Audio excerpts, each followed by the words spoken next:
again I would like to welcome all of you, my colleagues. The chief guest is not here, chairperson. Now I would like to draw your attention on theory and practice of communication. Bharat Muni. Bharat Muni's Natyashastra, a study of Natyapati. Natyapati, this means the birth of drama. This is the chapter 2 and this is about origin of drama. I would like to highlight some of this, and the abstract is theory and practice of communication. Bharat Muni is by Dr. Nirmani Adhikari. He draws the boundary of Western pattern of communication theory through the lens of Bharat Muni's Natyashastra, constructing the Sadharanikaran model of communication to establish Eastern model of communication as a profound framework for communication, laying the groundwork for subsequent discussion on its relevance to contemporary communication theories. Bharat Muni's Natyashastra, particularly I focus on chapter 2. It is critical text for understanding ancient Bharatvarshiya theatre and aesthetic. It delves into the theory of rasa, that means emotional essence, and abhinaya, that means expression, and the various theoretical elements, offering a holistic framework for dramatic performance. A critical analysis would examine how these chapters' principles continue to resonate even in contemporary communication and artistic practice, while also acknowledging its limitations and potential of misinterpretation. Bharat, who is Bharat? Bharat is the Sutrakara of Natyashastra, and Shiva or Mahadev is the Lord of Natyashastra or Nataraj. And then Abhinav Gupta says that the present Natyashastra imbibes insight from the three schools of Sadashiva, Brahma and Bharat. Introduction to Natyashastra. In Natyashastra tradition, Brahma is responsible for origin of Natya, Vishnu for Vritti, and Shiva for classical dance. This is quoted by Sadharanikaran, 1999. Shiva asked his pupil Nandi Kesavara, whom he had taught the Natya Ved, to instruct into Brahma. The traditional accounts regarding the origin of Natya imply the Natyashastra tradition is inclusive enough to integrate various insights that were originated and flourished in ancient Bharatvarsha. In addition, the goddess Parvati is also credited for development of various aspects of Natya, that is Chaturvedi, 2005. In the 36th Adhyaya of Natyashastra, it is written that Natya has its origin in Veds, their Angas and Upangas. Four Veds, Rig Veda, Yajurveda, Samaveda, Atharvaveda, and their Angas, Upangas, all they are in Natyashastra. Natyapati means the origin of drama. This describes the mythical origin of drama. It details the proposed divine inspiration and components of drama. It emphasizes drama as a tool of education and entertainment. Hindu philosophical tradition is characterized by following order of text: Sutra, Vritti, and Bhashya, and Vartika.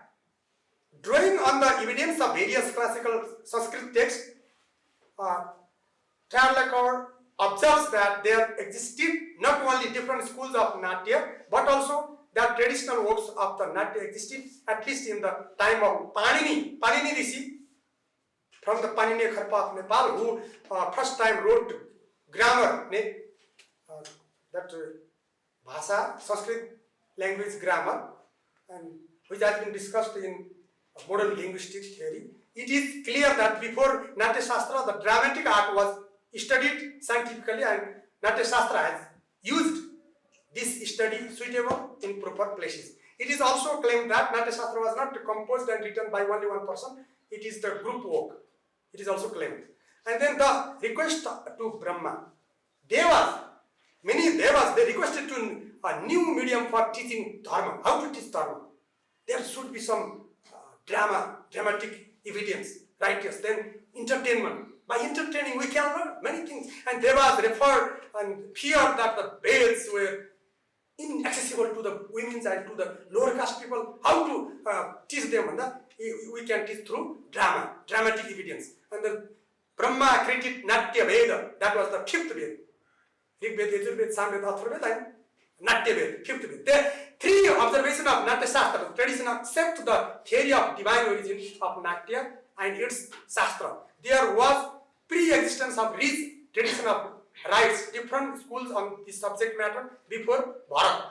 Bharat systematized the discipline of knowledge and authored the treatise in Sutra style. Various concepts that and theories such as Rasa theory have sprung from Natyashastra. The tradition practitioner, dance, music, drama have prepared the rules successively, handed down from teacher to pupil, and then date of Bharat.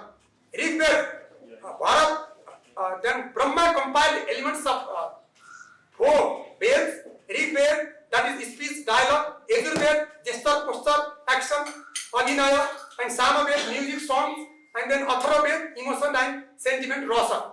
These have been taken from all 4 Vedas in development of this Natyashastra. Bharat especially detailed. His detailed history is not found. Who is Bharat? Who is Bharat? We don't know. Such a non-existent personal data is very common in ancient Bharatvarsha Sahitya, Bharatvarsha scholars. The word Bharat, which originally meant an actor, seems to have given rise to a eponymous author of Bharat Sutra. This is quoted here. In Satyayug, there was no need of drama because in Satyayug there was no grief, no any type of misery. There was no need of drama. In Tretayug, there was happiness and misery. That's why drama was created. This Natyashastra was created in Tretayug. Satya Treta Dwapar Kali in 2nd Yug. And so Nepali scholars have argued that Bharat must have lived in at least 2-3 centuries before Buddha or Christ. Discovery of Natyashastra, Brahma assigned Bharat Muni to develop the form of drama, and Bharat Muni's 100 sons and Apsaras they were taught. And about the Indra's flag, prior to 1894, Natyashastra was not available in the printed form. In 1894, Indian Pandits Shiva Datta and Kasinath, they published the original Sanskrit text, and then Manamohan Ghosh published in 1951, and only translation of Natyashastra in Nepali, only one, that is found in 2039 B.S. Bhattarai. He says that Nepali, in Nepali literature, only one book is found. Reading Natyashastra from, it has 36 adhyayas. In different adhyayas has been divided into different categories. As Brahma is the author of Natyashastra, Shiva is the Nataraj who teaches dance or other activities. The relative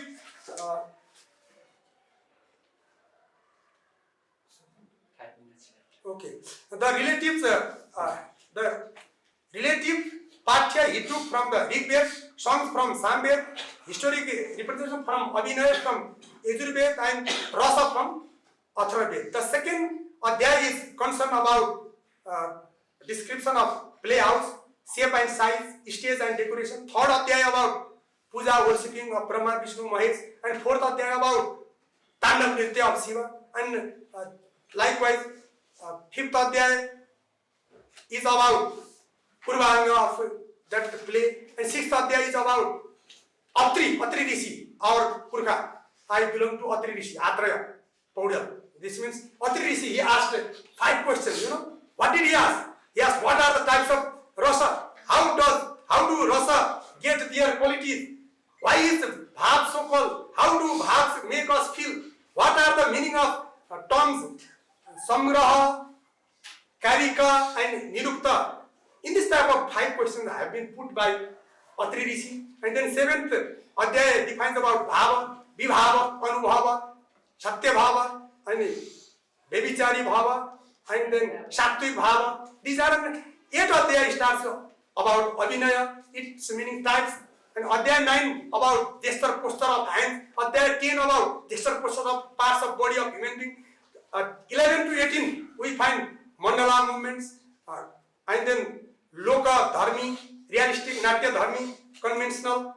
Like that we find in different adhyayas there are, and 36 adhyayas total. And then from 26 to 36 we find nritya, natya, music, musical instrument, detailed information, and all are in detail. It has been described. It is the main focus, theoretical and practical aspect for the film making in modern years. If we study this Shastra, I found myself, and even cursory reading of content of Natyashastra is enough to comprehend the broad scope of the treatise. It is due to this all encompassing nature of the treatise, and the value of Natyashastra is envisioned as a drama embraces all the different activities of men, and Natyashastra recognizes the facts. It gives us a glimpse in varying degrees of our human life. I would like to go in conclusion. I find myself very much, depth description of 9 types of rasa. First one is Sringar rasa, that means erotic, love, beauty, and attraction. Dominance bhav is rati, love. And second one is hasya, comic, laughter and joy. Dominant bhav is there, hasya, mirth. And then third is karuna, pathetic, that the compassion of sorrow. Dominant bhav is shok or grief. And rudra bhav is furious and anger, rage. Dominant bhav is growth. And veer bhav is the courageous, courageous bhav. That is the utsam, energy. And another is bhayanak, terrible, bhayanak. That is fear and anxiety. Dominant bhav is bhaya, fear also. And vivasa, that is disgust and aversion. That domination of that bhav is jujupsa, disgust. Advut bhav भनेको चाहिँ अद्भुत भाव भने मार्भलस भाव, त्यो चाहिँ wonder end curiosity जगाउँछ त्यसले। र dominant भावहरू हामीले जब when we play, when we act, when we do anything, our leader or someone, no one is there who do not come to this 9 bhav, at least one bhav. Which one? Sometimes we can emerge with all 9 types of bhavs when we are playing some drama or acting something.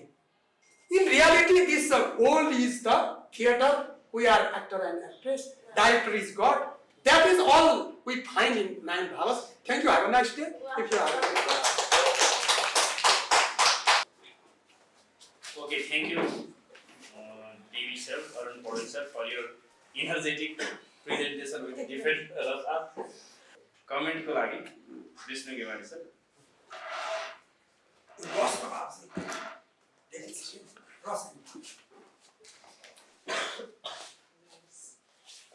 Thank you, sir. Once more.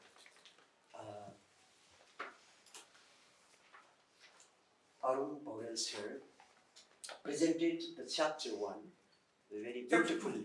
Chapter 2? Yeah. Chapter 2, sorry. Chapter 2 very beautifully.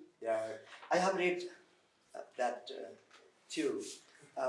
Around 73 pages are there. 76.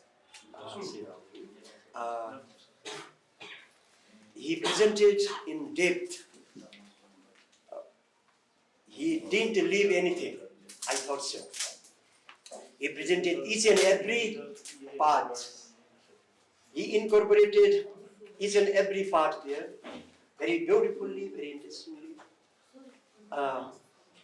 He also created fun while presenting. He reminded me my schooling times, like Rasa, Navarasa, Sringara, Hasya, Karun, Veera, Raudra, Bhayanaka, Vivasa, Adbhuta, Santa, Saitya, Navada, Rasa. He reminded this too. He presented importance of Rasa very beautifully with much interest. If I have to comment him, it's a little bit lengthy. Otherwise, it's very much inclusive. Every chapter, every part Every subtitles have been included there. We enjoyed. I saw the audience also. They were laughing. They were smiling. So there is not much comment about it. Okay, sir. Thank you very much for your good presentation. There is no much comment about it. Thank you.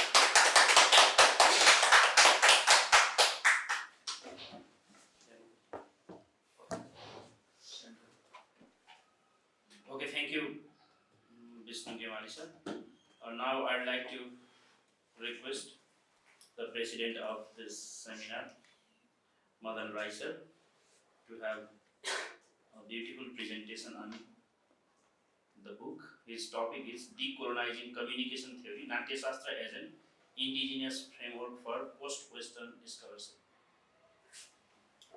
And it will be commented by Trishna Acharya.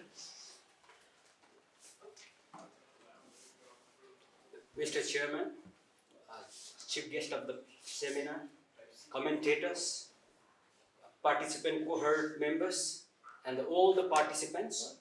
My name is Madan Rai. I'm a PhD candidate at Department of Languages and Mass Communication, and my PhD thesis is on exploring Kiratrai Mundum from communication perspective.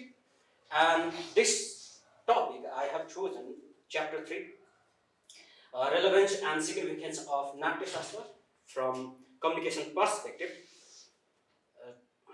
To get some excuses, I'm suffering from common cold and fever in a harsh way, so I won't be presenting very precisely, though you people will appreciate it. Thank you. And my title is Decolonizing Communication Theory, Natyashastra as an Indigenous Framework for Post-Western Scholarship. And obviously, I think I will be reading some slides like the dominance of Western theoretical framework in communication studies has long perpetuated a narrow Eurocentric understanding of human interaction, marginalizing indigenous epistemologies and alternative modes of knowledge production. This is what the claim made by Adhikari.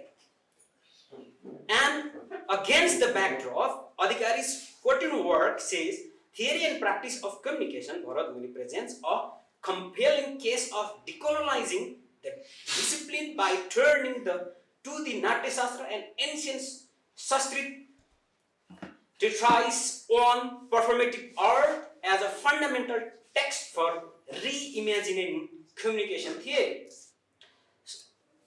Without reading all the text, it means the world was ruled with the Western, Eurocentric, Euro-American theories.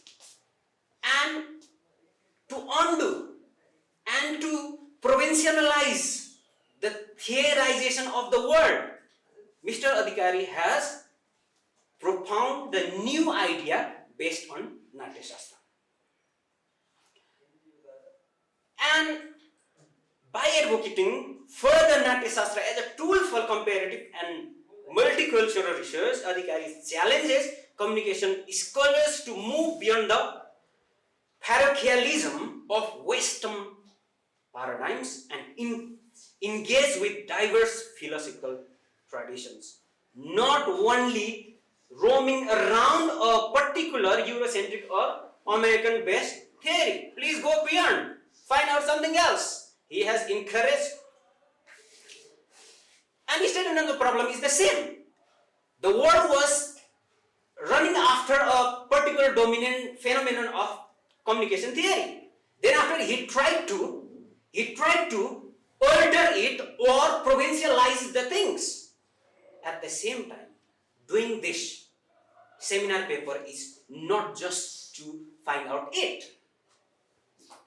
I have raised some question whether that is universal phenomena or not, whether this is global academia applicable or not, institutional applicability is there or not. At the same time, this is very crucial for my thesis as well. This chapter is because I am going to insert the same chapter in my thesis as well. Because my thesis is based on Mundam, and this thesis or seminar work is based on Natyashastra. So I have gone through minutely to make my work very consciously and minutely. Yes, literature review, I think it is not very important to present here. I think discussion will be very important, and I have used qualitative approach and interpretive method or textual analysis in detail. So first of all, in discussion I chose the appraisal. First of all, I have to recognize whatever inside that text. So I have found it has the epistemic limitation of Western communication theory. He has indicated the limitation of Western communication theory's epistemologic aspects. So he introduced new epistemological argument. And the next thing is, he has framed Natyashastra as an indigenous communication framework. That is what we have been advocating or working on. So we have to appreciate that it is a framework for indigenous communication framework. Next is Rasa, a very unique one that is found in Bharatvarshe treatise or in the practices, and that has been theorized as a communicative paradigm. The next thing is, he has the holistic communication, like he has imagined performance as a holistic communication, not only a performance. Similarly, next one is, he has contextualized the culture and how its adaptation is done. So maybe that has the contribution to the post-Western communication scholarship, obviously, because he provincialized and when contributing to the post-Western communication scholarship, maybe, surely, epistemic pluralism, not only one Sara, maybe epistemological pluralism has been found, multicultural dialogue, not debating on a particular culture. Now we are debating on the different culture. Maybe last one is disseminated decolonization. They have been colonizing and we have decolonized with the communication. Communication fraternity has been decolonized. And now I am becoming a little critical one. Here I found contextual specificity and theoretical generalizability. Only Natyashastra cannot be contextualized in all the parts of the world. Maybe, my question, not the claim, maybe. Or theory cannot be overgeneralized, maybe. Reading all the text, maybe I found lack of empirical validation. Most of the validation was made of the text and the citation of others. Empirically, maybe there may be question. And the next one is dependence on the secondary interpretation. Most of the time, other writers, even some definition are of some other philosopher or academician, and making based on that, will that make right interpretation or not? Maybe there is a cross-cultural misapplications. Whatever the Natyashastra does may not apply to all the communities all over the world. So maybe cross-cultural misapplication of this theory can be there. Institutional resistance, maybe. Global universities may not accept it as it has been done. It is more on qualitative and based on secondary data, and this all might be. and maybe this is claimed to be like globally renowned. Yes, of course. Maybe this is the generation of AI and generation of digital communication. Will it scale or not? And finally, I did not do this for the sake of doing, and it has some significance to my PhD thesis, like thematic and philosophical alignment, like that thematic and philosophical alignment is helpful for my thesis. Shared decolonial agenda. Of course, I'm doing on indigenous communication. Then, of course, this is epistemic pluralism. Yes, the Hinduism is taught. Now Buddhism and Kiranatism and etc. are. This might be a flagship for that one. And methodological parallels, maybe I can be adopting that. Like performance as a communication that I can adopt from Adhikari's application, like ritual practices are done in Mundum as well. Theoretical cross-pollination can be done, and modeling indigenous framework can be, there could be some modeling of indigenous communication pattern, and maybe daydreaming is that I may contribute to the indigenous scholarship. Maybe comparative study potential is there, like Hinduism, Kiranatism, or Buddhism, or maybe there are some possibilities. And in conclusion, Adhikari's 2014 analysis of Natyashastra offer a compelling foundation for rethinking communication theory through an indigenous and decolonial lens. It critiques the limitation of Western-centric models by highlighting cultural, emotional, and spiritual dimensions embedded in South Asian or Bharatvarsha performance tradition, particularly through concepts like rasa, vinaya, and dhwani. However, its broader application is tempered by limitations such as contextual specificity, lack of empirical validation, reliance on secondary texts, risks of cultural misapplication, institutional resistance, and challenges in digital scalability. Despite this constraint, the Natyashastra emerges as a valuable post-Western framework that advocates for epistemic pluralism and legitimization of marginalized knowledge systems. This analysis holds deep significance for my PhD thesis, which explores the Kiranatrai Mundum from a communication perspective, the philosophical and methodological parallels between the Natyashastra and Mundum, including shared decolonial intent, ritual-based oral performance, and the treatment of the indigenous cosmologies as communicative system, offer both validation and inspiration. The study also opens possibilities for theoretical cross-pollination, such as using rasa theory to interpret emotional resonance in Mundum rituals, and invites cross-cultural comparison among indigenous frameworks like Saride, Nomo, and Mundum. Ultimately, this convergence supports a vision of communication studies grounded in diverse epistemologies, enabling more inclusive, culturally attuned academic discourse. Thank you so much. Namaste.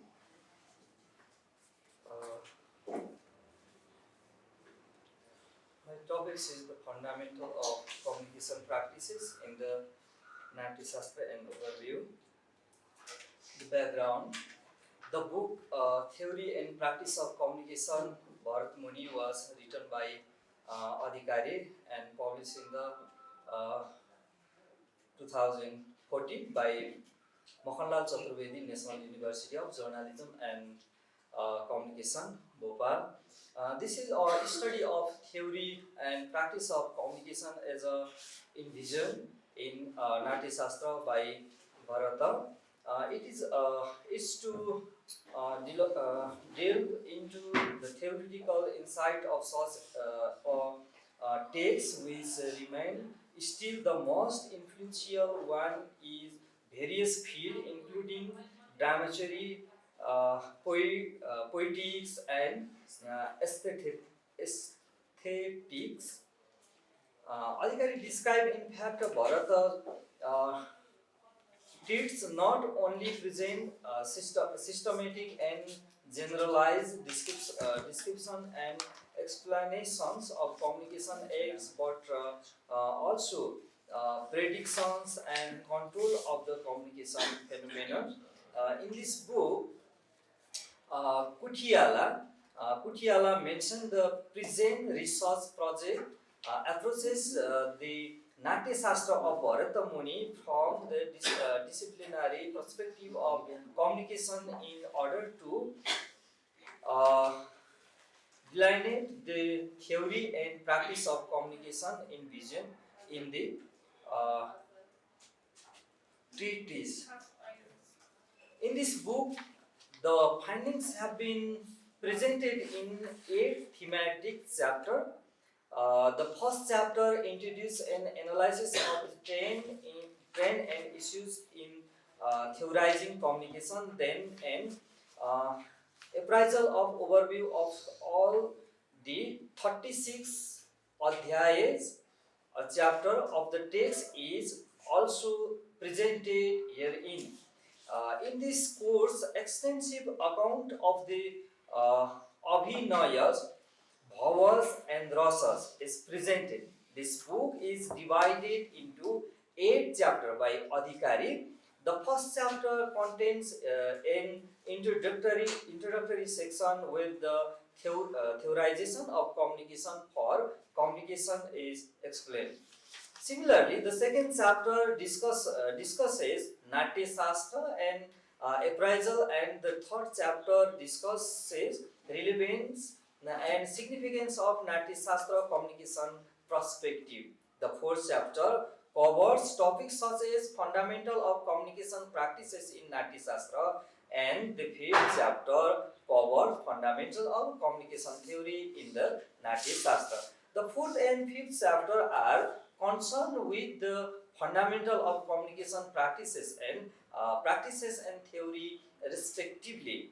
And similarly, the sixth chapter covers topics such as theorizing communication from Bharata's perspective. The seventh chapter covers Natyashastra and contemporary development in theorizing communication, and eighth chapter covers exploring Natyashastra for a media analysis technique.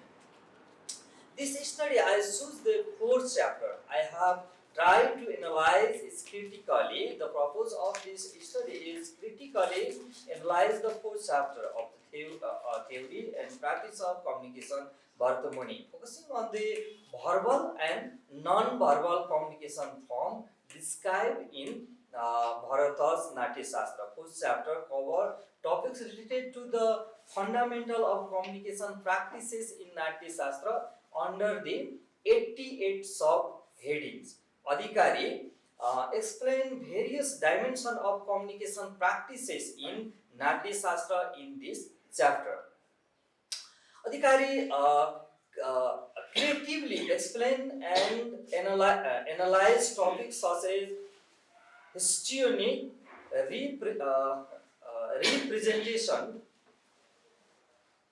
representation through the body, the 12 forms of verbal representation, and another alternative classification of representation in this chapter.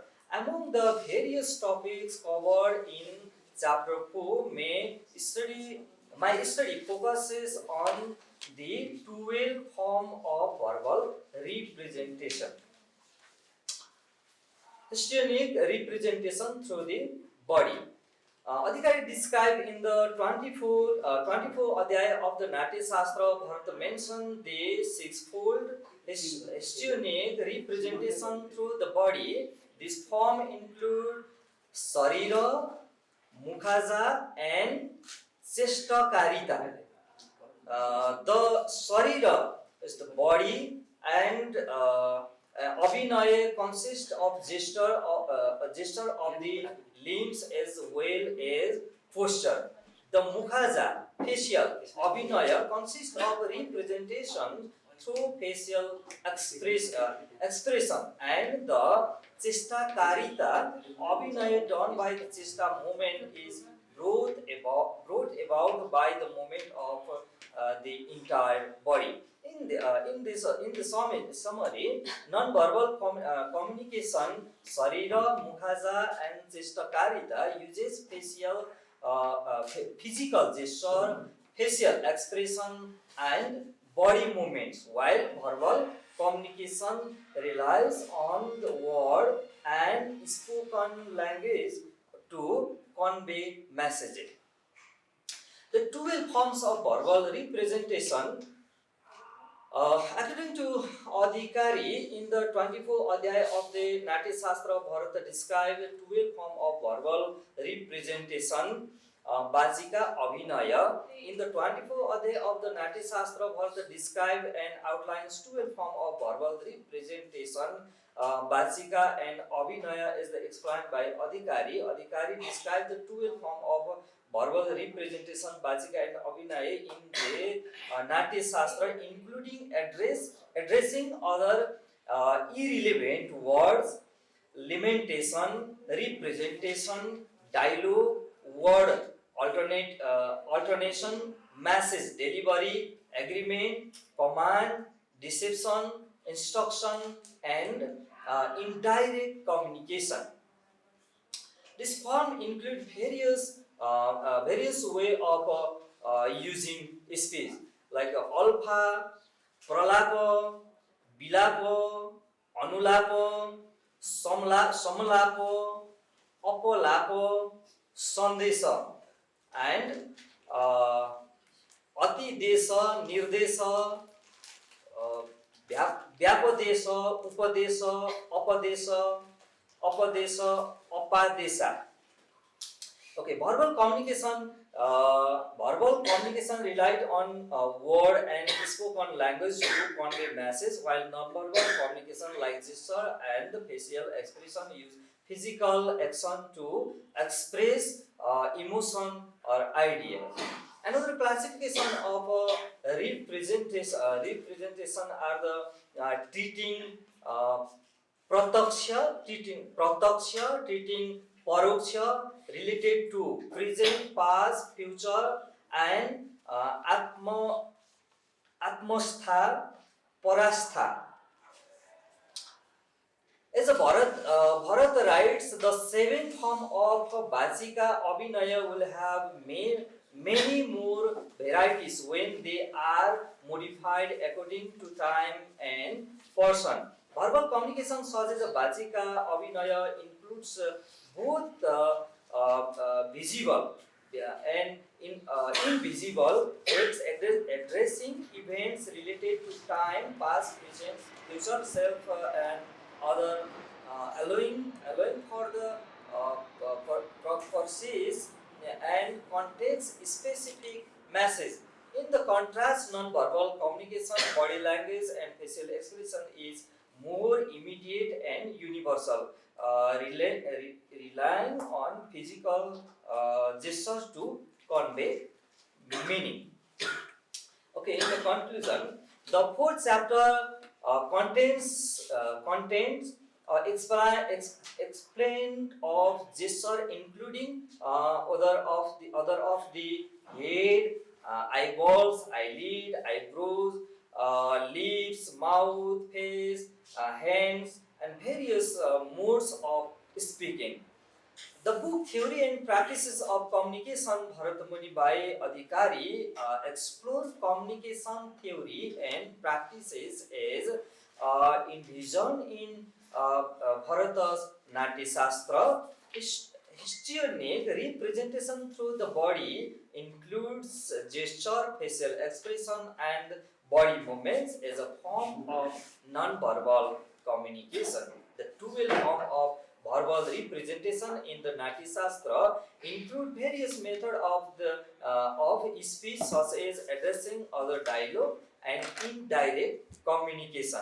Another classification of verbal representation includes 7 forms such as addressing visible and invisible acts and relating to the present, past, future, self and other. The fourth chapter explains various gestures and modes of speaking, covering both non-verbal and verbal forms of communication, including body movement, facial expression, and different method of speech. Thank you. So good afternoon, namaste, respected chief guest, Dr. Natyashastra, our chair, Mr. Madan Rai, and my colleagues, and everyone present here. I think you guys are master students here, so thank you. I am supposed to present chapter 5, Fundamentals of Communication Theory in Natyashastra. I'm sorry, I have to move that away because I cannot access these computers. Okay. Since I think 1, 2, 3, 4 of my colleagues have already presented detailing about the book, its chapters, of what it is about, and about author's details, and basically we've come serially. So chapter 1, 2, 3, 4, and now it's my turn, chapter 5. So basically this chapter, I will not be covering what the book talks about, like in overall, like I will not give you the details when it was published. I think by now you know that it was published by University in Bhopal. It was written by Dr. Sadharanikaran, inspired by Bhagavati's Natyashastra. So this chapter basically talks about, draws on Natyashastra to present the concepts of bhavas and rasas, in which the rasa siddhanta, theory of rasa, is defined. Firstly, vibhava and anubhava are discussed, followed by the discussion of different bhavas. According to the author, it is pertinent to introduce the vibhava, the anubhava, and the bhavas, both sthai as well as vyabhachari and sanchari bhava, before describing the rasas. Lastly, the rasas are defined according to Bharat, and various aspects about them are also presented. After the overview of the chapter, I'll be presenting my observation, and I'll look at the chapter through critical lens. So the last few slides will be my own personal take or my overview of the chapter. First, I think it is essential to discuss all the bhavas that this chapter presents, because we've discussed other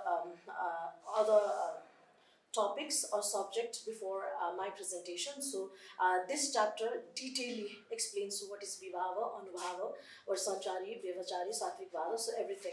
And it talks about rasas as well at the end of the chapter.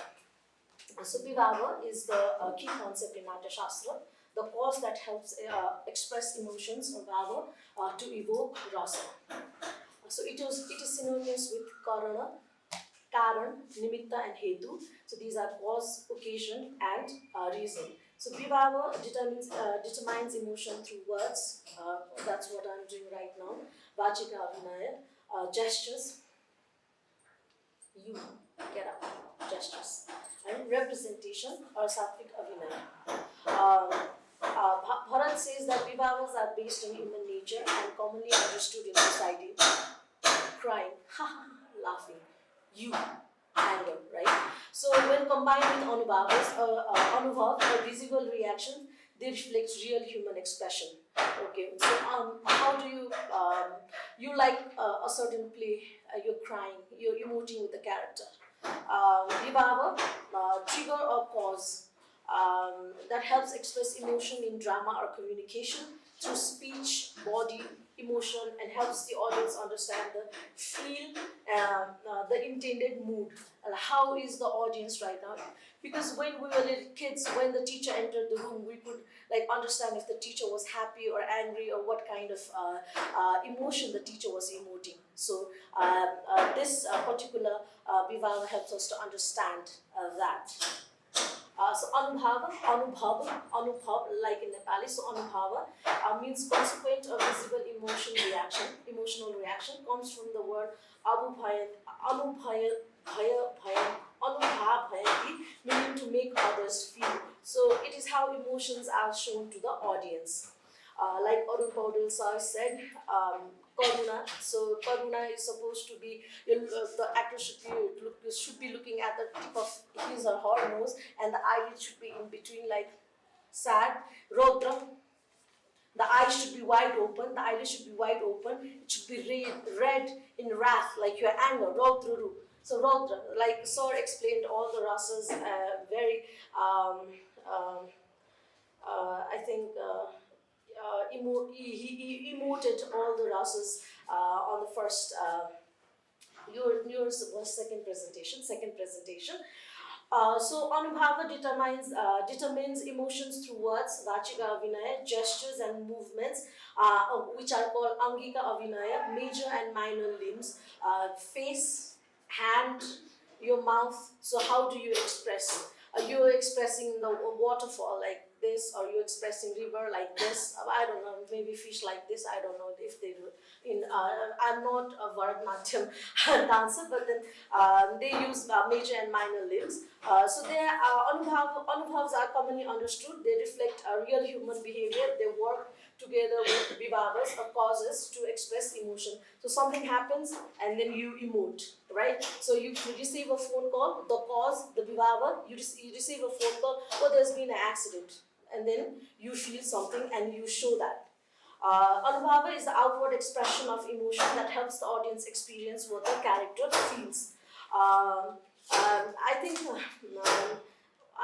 we have to confess that at some point in time we've watched a movie and cried. So I'm a big fan of theater. So I've cried several times watching theater. I love that raw emotion that the characters feel, and I am a big fan of theater. So now that I have detailedly gone into the topic, that I think I can like feel which kind of bhava I'm feeling while watching a theater or a natak in Nepali. So the word bhava in Sanskrit can be understood as psychological states of feeling. It primarily means a mental state. So bhava, what is your mental state or your psychological state? So according to Bharat, bhavas are so named because they make one feel the rasas.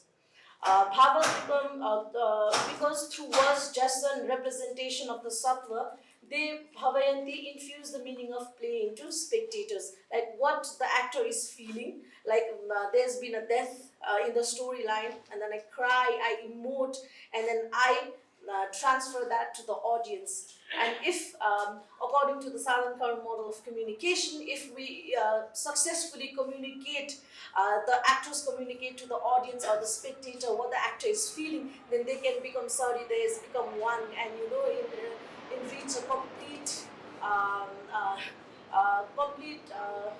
state of complete, like 100% communication, like successful communication.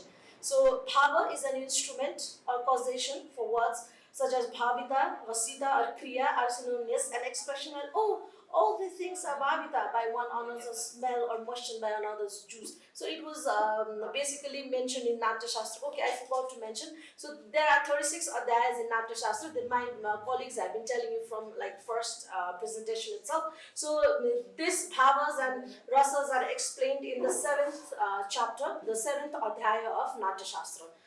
So there are 3 types of bhavas.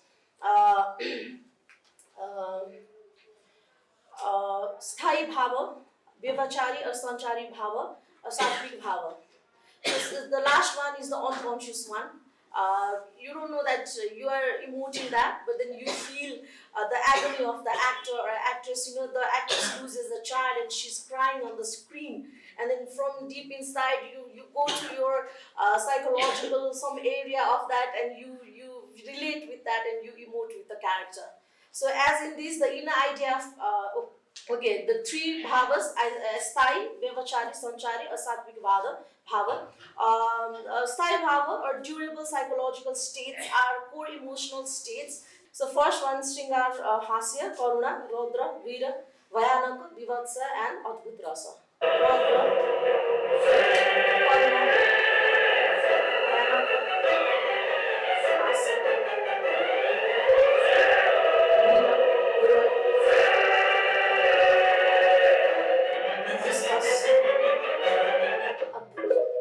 So corresponding bhava ra rasa ko pani there is a provision of that is explained in the book itself. The screenshot is from the book. So and at last the book the chapter talks about gati and rasa, various aspects related to rasa like application of music, the sound effects, rasa and their respective colors and deities like Raudra. Rasa, the color is red, the deity is Rudra, so all these aspects of rasa. So we've reached the end of my presentation, so I have few slides left. So vibhava, stimulus, this provokes thai bhava, helped by vivachari bhava, subsidiary or transient feelings, and followed by anubhava, visible concomitants, and sattvic bhavas, unconscious responses, influencing rasa or the aesthetic feeling in the spectator. This may be seen as an ancient psychological model of internalization and externalization of emotion. So I think somewhere Madan sir also has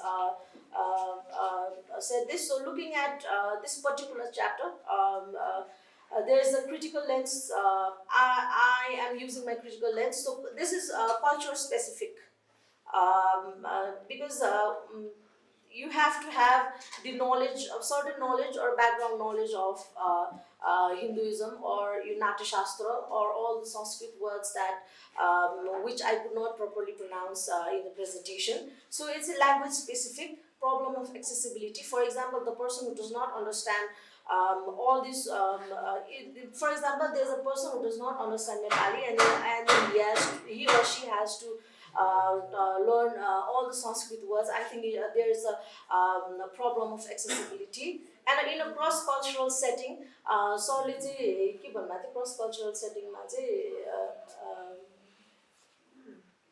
I forgot. So what I've felt is that there's a fear of misinterpretation of rasas.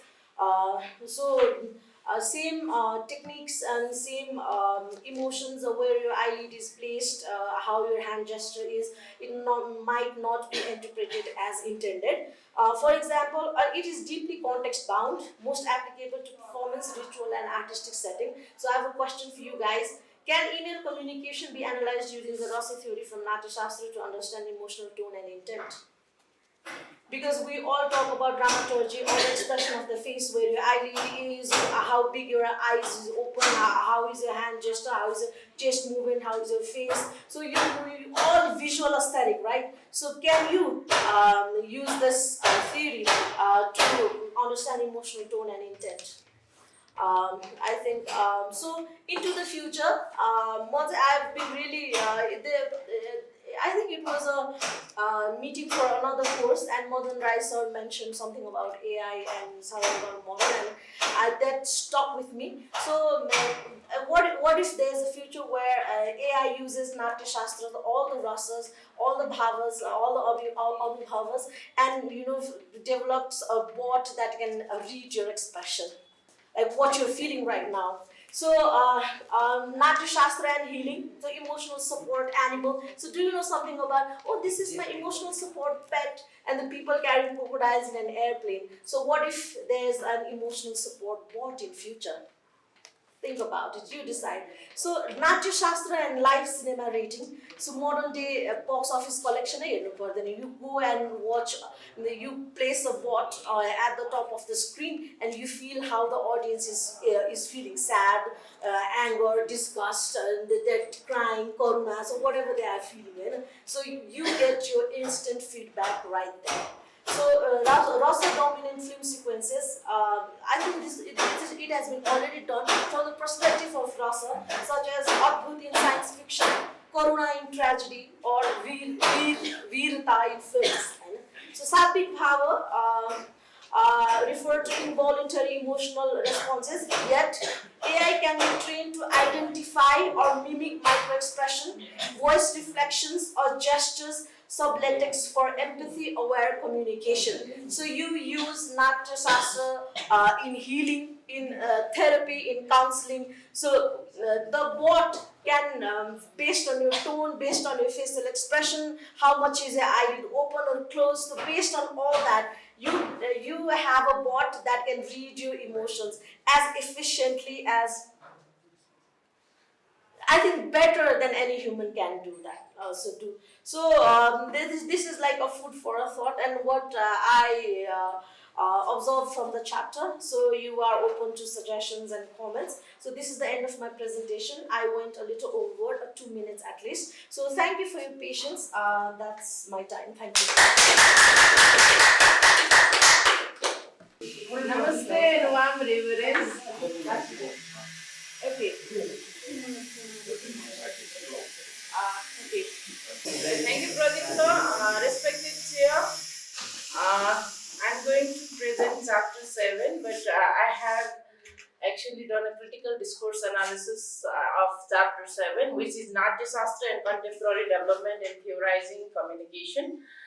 So basically, in this, I think this is the shortest chapter, which has around 40, which is around in 40 pages, but it summarizes what is theorized after reading the Natyashastra from communication perspective, especially the how Hinduism envisions communication. So basically, there are some theorizations happen, and it is done by Dr. Nirmal Adhikari. One is Sansar Yoga theory, and another is Sadharanikaran model of communication. And other two concepts are also well explained here: moksha in life, and another one is basically communication as vidya. That is also explained here. So I tried, because these concepts are, we have done 2 decades of Sadharanikaran model of communication. Most of the time we are talking about SMC. So I think even our master's students have read Sadharanikaran model of communication. So we are familiar with what Sadharanikaran model of communication is. That is why, as my colleague Pradeep sir also suggested, and we also like communicated with each other that we are going to do a critical analysis of the text. That is why it is not about what is in the text, but what text as a power means here. So basically, I am analyzing this particular chapter from the lens of power spectrum. Okay, so contents are abstract, introductions, critical discourse analysis, which is especially done in the multidisciplinary area, and there is it is mostly done in ethnocentric research, but and we are trying to do it in the text which is based on the Asia-centricity, and Asia-centricity declines to be called as a ethnocentric text. That is why what ethnocentrism versus Asia-centricity means here, that we are going to talk. Overview of Natyashastra and contemporary development and theorizing communication. Basically, chapter 7's overview is given. Schema of the discursive reproduction of power. This year, the framework is given by Van de Zyk 2015 text. So, on the basis of that reference, I am going to try to find out how the discursive reproduction of power happens with the text and its schema. So another one is critical discourse of analysis. Basically, it is done in the 4 stages as explained by the Van de Zyk. So as for that, I'm going to explain critical discourse analysis of Natyashastra and contemporary development in theorizing communication. And discussion will be based on 2 things. One, we are talking about the Eastern philosophy, so philosophical tenets, branches of philosophy. I'll see what is being done already and what is still lacking there. Another one is the language and power spectrum, and findings and conclusions are there. So basically, this seminar paper attempts to critically analyze the chapter 7 that I've said. This has led to the detailed description. It is not only descriptive, it is analytical, and it interprets the text from the language used and the power dynamics.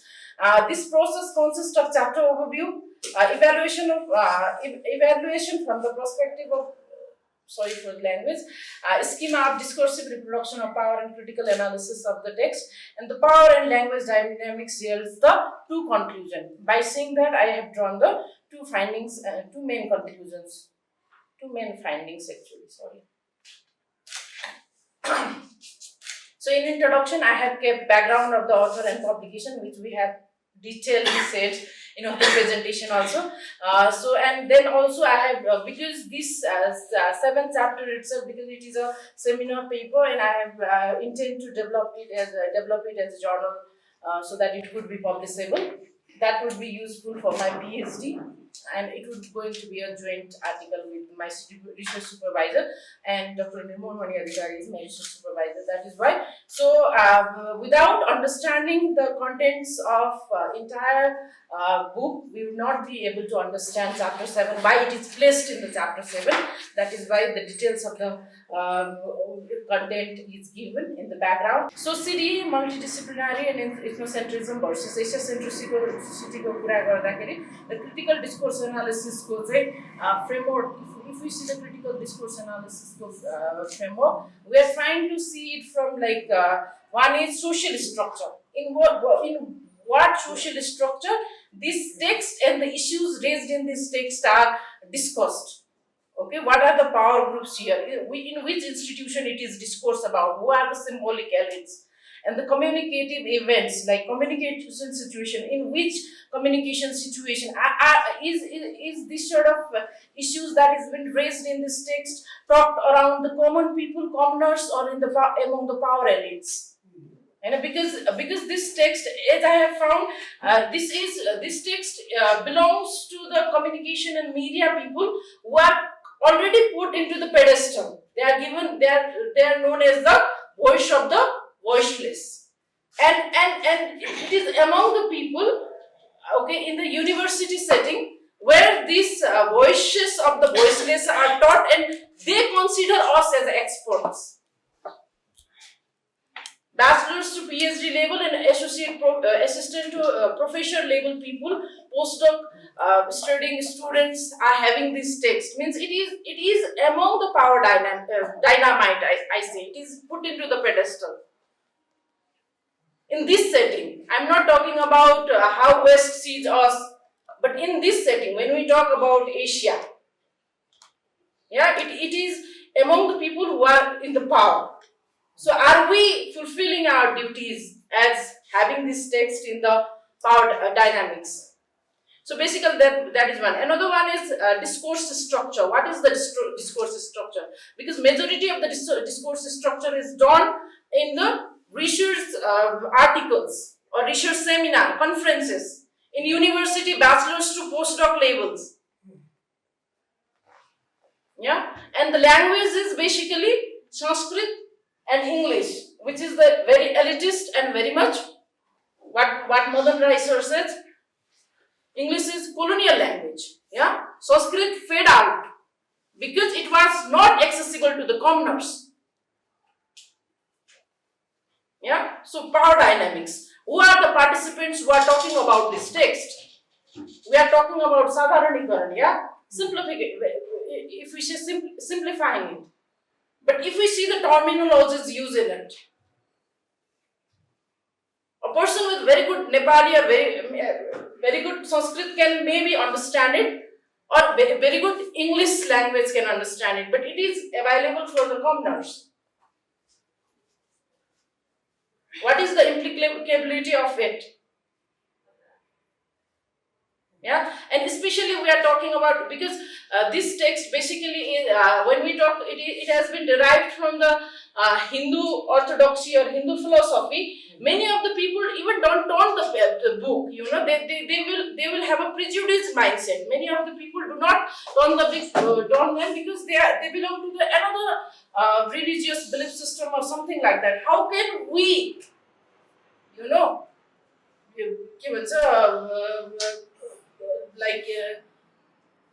what we call, eradicate this sort of prejudices from people's minds so that people can at least read the text before judging it. Yeah. So another one is personal cognition, personal context and situation models. You know, where I am standing. So that should be seen. Another is social cognition, how the society's attitude is. Ideology. We cannot discard. We are talking about like secularism in the constitution, and in academia we are talking about Hindu philosophy based Sadharanikaran model of communication. Yeah, how we give the justification of it. Yeah. So at least people should read. I'm not saying there is a problem in the text. I'm saying if we see it from the critical lens, we have to consider this sort of things also, so that it could be accessible to the general public also, and it could have application. We should not have text for the text sake. It should have some practical implicability. Another one is a schema of discursive reproduction of power. Yeah, it is a Bendizik, and he talks about three basic variables. One is social structure, communicative events, and personal and social cognition. We have already talked about it, and there are furthermore variables which basically helps us to understand the three variables. So to understand social structure, we have to understand powerful group, institutions, and symbolic elites. Communicative event, communication situation, time, it is setting time and place, participants, identities, roles and relations, goals, knowledge, ideologies, social actions, speech act, and personal and social cognition, personal context model, personal situation model, social attitude, ideology, social cultural knowledge. These are the to understand the. And another one is CDA framework for this study. For this, at first I have tried to assess the gap, micro and macro gaps. Another one is power as control of text and context, discourse of domination. In discourse of domination, because of my disciplinary limitation, as I am from the communication background and not from the linguistic background, I haven't touched morphology, lexicon, syntax, metaphor. But as I am from the communication, I have talked about the storytelling and conversation. So multidisciplinarity, ethnocentrism and Asiacentricity, I have already talked about it. An overview of the chapter 7, it talks about the major four topics. One is Sadharanikaran model of communication, communication and moksha in life, communication and Sancharya Yoga, communication as Vidya.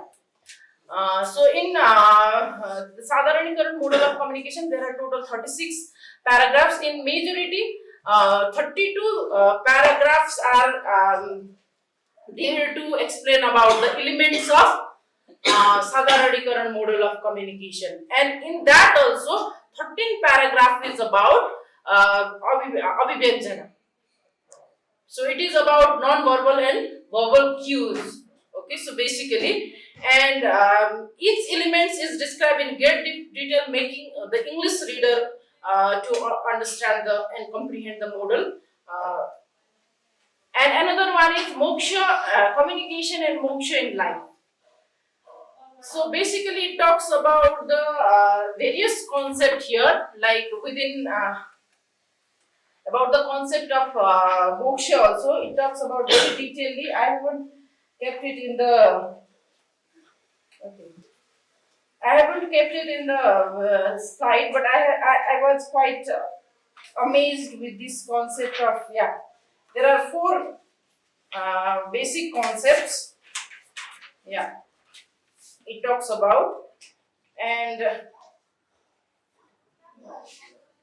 okay, so especially it relates to the 4 goals of life, and among them it talks about the moksha. So it talks about 2 kinds of moksha. One is moksha in life, which is jivan mukta, and another is videha mukta, means after the death. And in that also, basically, it talks about the 4 aspects of moksha. One is samipya as intimacy, shorupya or sadharmiya as similarity of nature or reflecting glory, salokya as consciousness or coexistence, and suyajya as communion with the divine. So there are it talks that wherein we are in moksha, there we talk about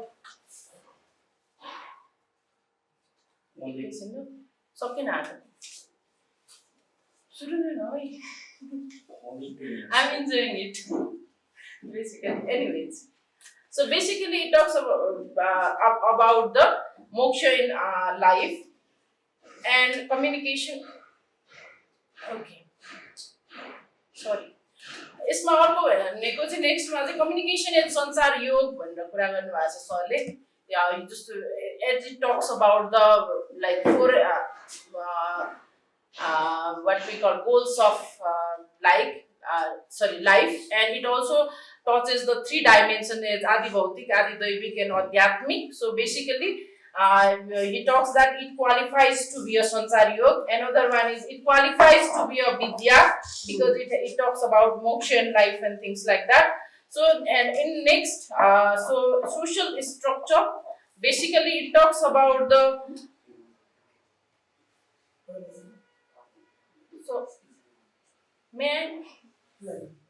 okay. So basically it talks about that it is among the academicians and researchers. Actually I have covered while talking about that itself. So it is in the institution like universities and media. It is among the symbolic elites, professors and senior researchers. Basically it talks about indigenous tradition and Asiacentricity, and its influence is basically the paradigmatic shift, and it creates a significant influence in the study of like westernized kind of a dialogue. So in communicative event still there is a problem because there is a western influenced education system which does not teach about our philosophical tenets. That is why people have a prejudice regarding this sort of text. Yeah. And we are talking about, like I have given one good example that people nowadays youth are witnessing that in West people are holidaying at space through Elon Musk SpaceX. Yeah, and young generation is witnessing that. They are seeing that Westerners who could afford, they can go to the space and holiday, spend their holidays there. And we are saying that we have a very good philosophy out here. Well, our youths are very much willing to sell their life as a, what we call human trafficking, just to make a survival. Basic need fulfill गर्नको लागि जानेरी चाहिँ आफूलाई बेच्नु पर्ने अवस्था छ। त्यो देशमा बसेर हामी के भनिरहेका छौं त भन्दाखेरि मोक्ष इन लाइफ एन्ड विदेह मुक्तिको कुरा गरिरहेका छौं भने त्यहाँ मोक्ष इन लाइफ भन्दा नि विदेह मुक्ति चुज गर्न सक्छन् युथहरुले, not because they have self realized but because they have become suicidal. So empirical and practical applicability of यो के हो त, किनभने काहीँ न काहीँ त कम्युनिकेसनमा प्रब्लम छ नि, किनभने एकाडेमिक इन्स्टिट्युसनहरुले पोलिटिकल अर्गनाइजेसनहरुलाई के गर्न सकिरहेको छैन, गाइड गर्न सकिरहेको छैन। प्रब्लम किन कम्युनिकेसनको ग्याप हो नि त यो त। When we are talking about when we are talking about Sadharanikaran model of communication, when we are talking about communication as sansar yoga and vidya, policy influence गर्नको लागि कहाँनिर रोल प्ले गर्यो त, त्यो त हेर्नु पर्यो नि। वेस्टर्न इन्फ्लुएन्स छ भनेर अरूलाई मात्रै कति दोष दिने, हाम्रो यो कुन भावमा पर्छ। We have to see that. आलस्य भाव चाहिँ छ yeah. So personal and social cognition, किन प्र्याक्टिकल पनि हुनु पर्यो भन्ने हो।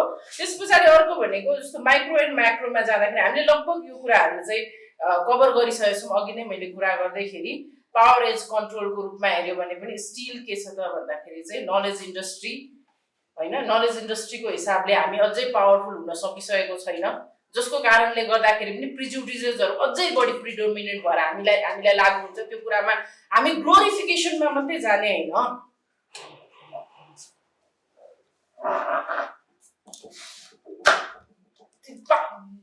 छ भने त इन्स्टिट्युशनल अर्गनाइजेसनल यसलाई इस्टाब्लिश गर्नको लागि जस्तो मार्क्सिजम इस्टाब्लिश गर्नको लागि चाहिँ कतिवटा इन्स्टिट्युसन्सहरु चाहिँ वेस्टले खोल्या होला त फन्डिङ कति स्पेन्ड गरे होला त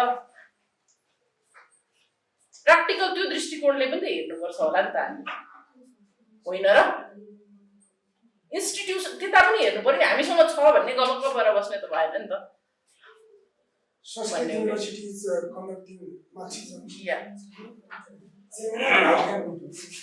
या अर्को कन्ट्रोल अफ टेक्स्ट एन्ड डिस्कोर्सको कुरा गर्दाखेरि अहिले पनि वेस्टकै पल्ला अलिकति भारी देखिन्छ किनभने स्टिल डिजिटल सर्भाइलेन्स छ हैन भर्खरै मैले एउटा टेक्स्ट चाहिँ उ गर्दाखेरि ओरिजिनल टेक्स्ट तपाईलाई प्लेजरिजम चेक गर्दाखेरि त्यहीबाट चाहिँ एआई मा कुनै कन्टेन्ट हाल्नु भयो भने चेक गर्दा हालिदिएको रहेछ कि हालिदियो भने त्यो फेरि उनीहरूले नै त्यो टेक्स्टहरु अलरेडी त्यो उनीहरूले के गर्दो रहेछ त भन्दाखेरि लिइसकिसके पछाडी त्यो हाम्रो टेक्स्ट ओरिजिनल रहँदैन कि हैन त्यो भएको कारणले गर्दा पनि टेक्नोलोजिकल एडभान्समेन्ट मैले भन्न they are holidaying at space how could we compete with them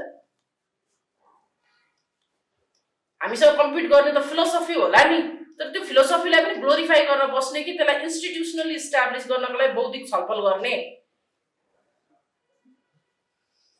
बौद्धिक लेभलको के not just descriptive analysis end interpretation चाहियो भन्ने हो ओके नेक्स्टमा चाहिँ डिस्कोर्स डोमिनेसनको कुरा गर्दाखेरि स्टिल वेस्ट डोमिनेसन छ त्यो हामीलाई थाहा भएकै कुरा हो बट स्टिल यहाँ पनि जस्तो हामीले अहिले जुन टेक्स्टको कुरा गरिरहेका छौँ 76% लिटरेसी रेट त भर्खर पुग्दैछ नाट्यशास्त्र एन्टिक्विटीको कुरा गरिरहेका छौँ हामीले होइन अनि यो बुझ्नको लागि त तपाईको कतिपय इंग्लिश ल्याङ्ग्वेजमा पीएचडीजहरुले पनि यो टेक्स्ट चाहिँ अथवा नेपाली ल्याङ्ग्वेजमा पीएचडीजहरुले पनि थरोली 2-3 पल्ट पढ्नु भएन मैले आफैले 4-5 पल्ट पढाएको छ र पढिएन भने बुझिदैन के पीएचडी लेभलको मान्छेले 5 पल्ट पढ्दाखेरि नबुझिने किताबलाई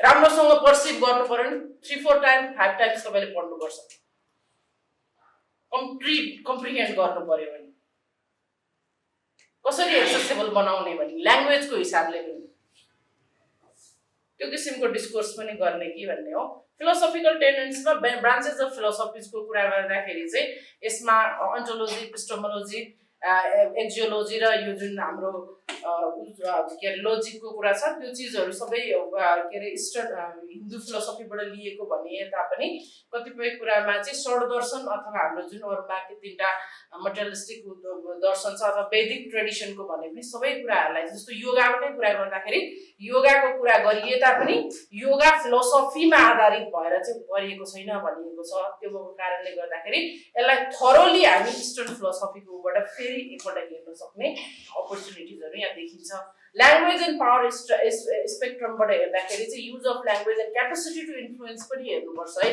पेडेस्टलमा छ टेक्स्ट एसियाको एक्सेप्टेन्सको लागि इभन एउटा नाथे हामीले सिम्पल के अरे 2 डिकेड्स अफ साधारणीकरण मोडल अफ कम्युनिकेसन गर्छौं भन्दा 1 महिनामा 70-80 वटा आर्टिकल आउँछ कति धेरै एक्सेप्टेन्स होला के एसियाबाट हाम्रो टेक्स्ट भन्ने तर त्यो एक्सेप्टेन्स भनेको त पावर हो नि नेपाललाई सेन्टर बनाएर त्यो एकाडेमिक पावर हो त्यसलाई कसरी रिटेन गरेर यसलाई चाहिँ के गर्ने त भन्दा सस्टेन गर्ने भन्ने हो के होइन र यसलाई रिटेन सस्टेन गरेर एप्लिकेबल कसरी बनाउने भन्नेतिर लाने हो कि क्यापेसिटी टु इन्फ्लुएन्स छ हैन तर त्यसलाई छ भनेर ग्लोरिफिकेसन मात्रै गर्ने हो कि त्यसलाई बौद्धिक उसमा लाने हो डिस्क्रिप्टिभमा मात्रै जाने हो कि एनालिटिकल एन्ड इन्टरप्रिटेसन एक्सेप्टेन्स पनि गर्ने हो भन्ने छ र फाइन्डिङ्समा त यो it has a potential to continue to be regarded as the seminal work in the communication and media but because western ideology is so prevalent people are reluctant to read it पहिला त पढ्नु पर्यो नि recognize its contribution particularly when discussing de-westernization and Asia-centricity despite the fact that analyzed text in English with Sanskrit jargon additionally book like Sanchar Sadharanikaran is easily accessible to Nepali readers the construction of audiovisual content based on the subject in the analyzed text makes it accessible to general audience as well भन्ने findings हो मेरो र conclusion सरी फर taking little bit time language end power spectrum of the text explored assessing its schema of reproducing power through the text and serial to look at where it belongs in knowledge industry. Knowledge industry ma ka belong garcha ta yo related to communication theorizing in global power dynamics. It is a critical and tangible response to the Western discursive paradigm. It holds the power to be called as seminal work. It is reliable and valid based on the philosophy's pre-existence since the antiquity. Still, I am not denying कि यो philosophies are based छैन भने हैन, तर यसलाई अझै कसरी sustainable तरिकाले लाग्न सकिन्छ भन्ने हो. Its theorizing method, variables and processes are worth replicating in similar kinds of research and academic work. In the knowledge part, it holds the dynamite of power, but in practical part, it demands further work. We have to understand that in empirical part, it demands further work, especially implicating it in the ground level. I am not talking about pedestal and academic level. हामी 17 जनामा सहृदयता किन हुन सक्दैन होला? यही implicate हुँदैन भने बाहिर कुरा गरेर भएन नि त, है? It requires structural, institutional and organizational support to get recognition and establishment as the Western theories and theories easily get. Thank you very much.